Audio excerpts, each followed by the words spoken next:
Hasteko moduan gaude? Bai? Bueno, ongi etorri danoi gaurko bozemailaren agerraldira. Dakizuenez, Gobernu Kontseiluan hartutako erabakien berri eman aurretik ohikoa den bezala pandemia gure artera iritsi zenetik aintzat hartu nahi dituzke gogoan izan hildakoak, pandemiaren ondorioz hildakoak, baita gaixo daudenak ere, eta kolpe ekonomiko latza jasan dituztenak eta jasaten ari direnak, eta baita senitartekoak ikusi ezinik dauden hainbat eta hainbat lagun. Inoiz baino gehiago, orain arte garrantzitsua izan da, baina etorkizunera ere hala izango da, ardura individuala eta kolektiboa ezinbestekoak ditugu, danon etorkizuna dago jokoan eta gu guztion esku dago danon etorkizuna. Beraz, ardura individuala eta kolektiboa beharrezkoak ditugu. 3 gai jorratu ditugu beraz gaurko Gobernu Kontseiluan, alde batetik zerga bilketa, abuztua bitartekoa, bestetik partaidetza programa, legealdikoa, eta 3. gizarte politikako baliabideetan ditugun datuen eguneraketa. Lehenengo gaiari eutsiz, zerga bilketa, 2000 milioi eurokoa izan da, honen bestez 10,6% jetxi da zerga bilketa, aurreko urtearekin alderatuta, hau da 325,9 milioi euro gutxiago. Sarrera gordinak 8,2% jetxi dira eta itzulketak 0,1 hazi. Hobekuntza nabarmena da aurreko hilabeteekiko, gogoratze aldera uztailean jetxiera 19,9%koa izan zen, baina horrek badu azalpen bat.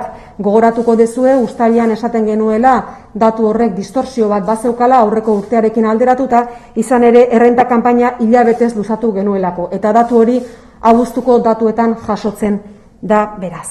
Hortik beraz, errekuperazioa.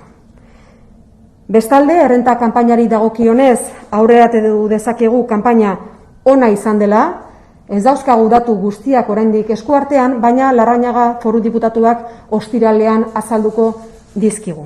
Aurreratzen dut beraz, errenta kanpaina ona izan dela, berri ona da hori beraz. Datozen hilabetei begira zer, pandemia agertu zenetik badakizute ziurgabetasun egoera baten bizi garela, argi dago jarduera ekonomikoa jetxi egingo dela, langabezia igo egingo dela eta kontsumoa ere jetxi egingo dela, eta horrek noski zerga bilketan eragin zuzena izango duela. Gainera, orain egiten ari geren PFSA eta sozietateen kanpainan, ari gera galera konpensatzen aurreko irabaziekin, eta beraz horrek ere ondorio negatiboa izango du zerga bilketan. Hortik, egin dugun aurreikuspena mantendu egiten dugu, alegia 2020an Gipuzkoan zerga bilketa 20% jetxiko dela. Mantendu egiten dugu beraz aurreikuspen hori. Zerga datuak emango dizkizuet, PFSak 2,8% egin du gora, batez ere errenta kanpaina ona izen delako, bezak 15,9% egin du bera pandemiaren ondorioz kontsumoa asko jetxi delako, eta sozietateen gaineko zergak 28,9% egin du bera. Eta horrek ere badu azalpen bat noski, aurretik esaten izuen bezala, zergadun batzuei kanpaina atzeratu egin zaielako, eta asko irailean zehar ari dira egiten kanpaina. 2019an aldiz uztailean egin zuten.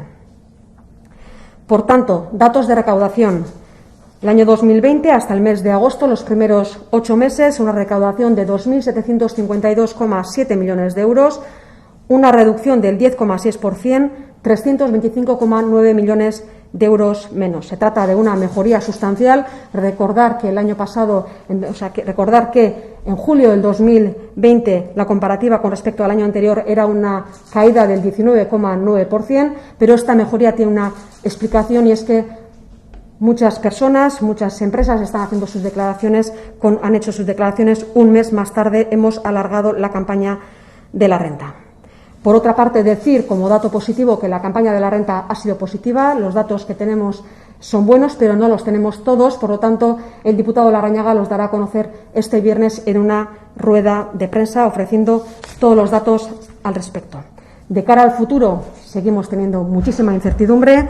La caída de la actividad económica es evidente, también del empleo y del consumo. Estamos compensando pérdidas con ganancias del pasado, por tanto todo esto va a tener un impacto en la recaudación y seguimos por tanto manteniendo una previsión de caída de la recaudación del 20%. Bigarren gaia gaurko Gobernu Kontseiluan onartu duguna, herritarren partaidetzako programa legealdiari begira, eta gai honen inguruan datuak eman baino lehen, gogoan izan nahi nuke partaidetza zuzendaria Joseba Muxika, tamalez uda honetan hildena, berak egindako lana eta ekarpena aitortu nahi nuke, gaur hemen prentsaurrekoan, eta Gobernu Kontseiluak ere hala egin du. Bere lana eta ekarpena sekulakoak izan dira hemen Gipuzkoako Foru Aldundian, benetan sinisten zuen partaidetzan, eta lan asko egin du eta lan ona. Eta bestalde eskertu nahi nuke, orain arte denbora guzti honetan, itxi zaizkigun mezuak, Joseba bera gogorazten eta berak egindako lana eskertuz. Erakunde, eragile eta hainbat pertsonen aldetik iritsi zaizkigunak. Beraz, aitortza hori Joseba Muxikari eta bai orain bere partaidetza programa azpimarratu nahi nuke. Aldundiarena dena, baina berak batipat landu zuena hainbat eragile eta bertako langileekin ere aldundiko eragileekin.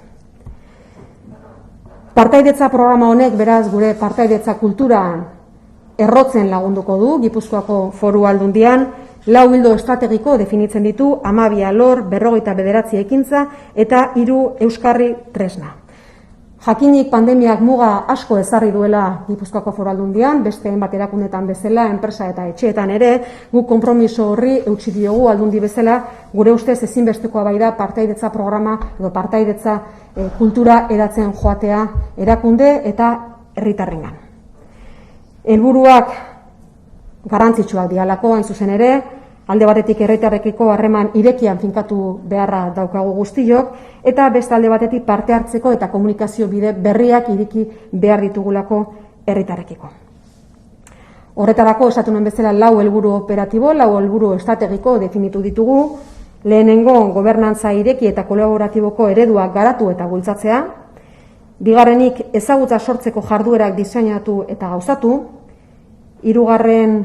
helburu operatiboa partaidetza bideak zabaltzeko tresna eta ekipamendu digitalak sortzea, garai honetan ezinbestekoa direna, inoiz baino gehiago, eta 4. herritarren partaidetza bermatu eta sustatzeko beharrezkoak diren organo, egitura eta araudiak ezarri eta bultzatzea. Baina helburu hauetan ere ekintzak aurre ikusten dira, 59 ekintza, ez dizkizuet danak aipatuko, baina bai nagusienak, aurrekontu irekiak, aholkularitza hainbat eragileentzat eta erakundentzat, diru laguntzak, prestakuntza eta formazio saioak, sariak, esperientzien maparen osaketa, berrikuntza digitala, haurren eta nerabeen partaidetza bultzatzeko esparruak, erakunde arteko espazioak eta foroak ezarri besteak beste.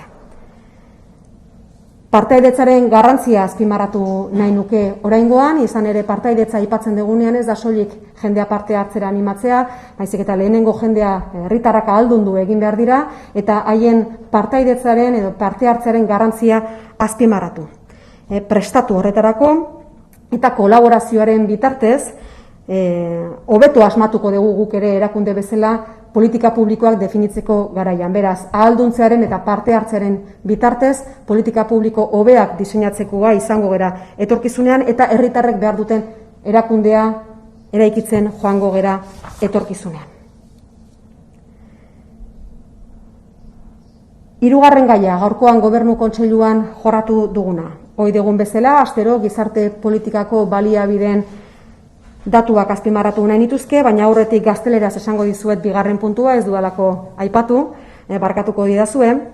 Bien, les decía que como segundo punto en el Consejo de Gobierno de hoy hemos aprobado el programa de participación ciudadana de la legislatura y antes de dar datos al respecto sí quería señalar y sí quería detenerme en recordar a Joseba Muxika, director de Participación Ciudadana de la Diputación Foral de Guipúzcoa, que tristemente ha fallecido en el mes de agosto, y queríamos hacer un reconocimiento a su labor y a su aportación durante todo este tiempo en la Diputación Foral de Guipúzcoa, un reconocimiento que no solamente realizamos nosotros como Diputación, sino también muchísimos colectivos, instituciones que se han dirigido a la Diputación Foral de Guipúzcoa para expresar su pésame y decirnos también, hasta qué punto han apreciado la labor que ha hecho durante todo este tiempo.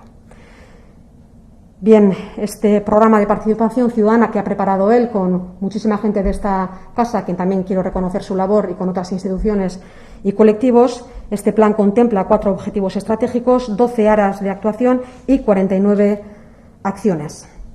La Diputación Foral de Guipúzcoa mantiene su compromiso por la participación ciudadana. A pesar del impacto de la pandemia, que ha sido evidente, consideramos que la participación es fundamental también en el diseño de las políticas públicas. Debemos empoderar a la ciudadanía, dar a conocer la importancia de su participación, comunicarnos de mejor manera para definir conjuntamente las políticas públicas que van a hacer una Diputación Foral de Guipúzcoa mejor, más eficaz y más eficiente, para seguir construyendo una Diputación mejor, por tanto.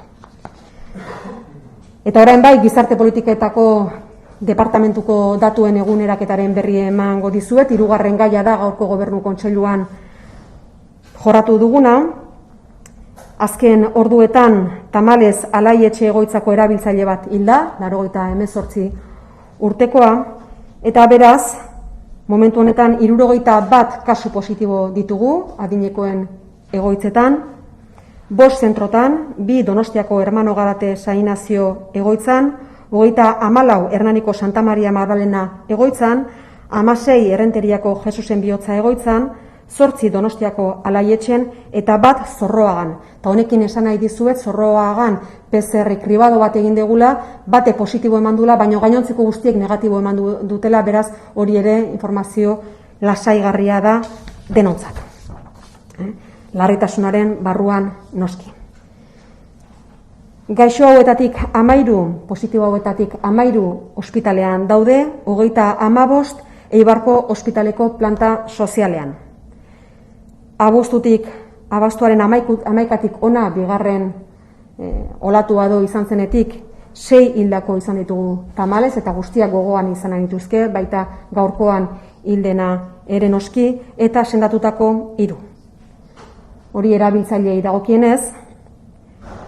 Langilei dagokienez, gaur dagun datua 54 langile ditugu egun diagnostiko positiboarekin, 54 langile, 23 egoitzetan. 26 langile sendatu dira gaur arte, bigarren olatuan, eta bestelako informazioak prentsagogarrean dituzute danak jasota zehaztasun guztiarekin. Por tanto, el tercer tema que hemos abordado en el Consejo de Gobierno de hoy tiene que ver con la actualización de los datos de las personas usuarias de los centros residenciales de las personas mayores y también de personal trabajador de las mismas. Debemos lamentar el fallecimiento de una persona usuaria en la residencia Alaietxe de Donostia, una persona de 98 años que ha fallecido en el día de hoy, y hacemos llegar nuestro pésame a sus familiares y personas queridas, por supuesto, y lamentamos su muerte.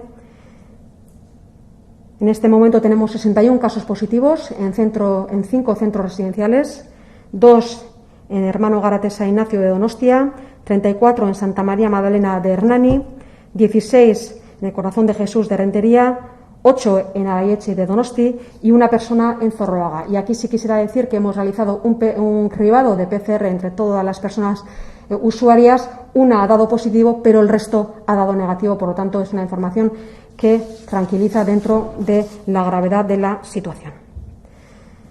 Hortik aurrera, zuetakoren bate galderaren bat izango balu, erantzuteko prest naukazue. ¿Tienes alguna pregunta?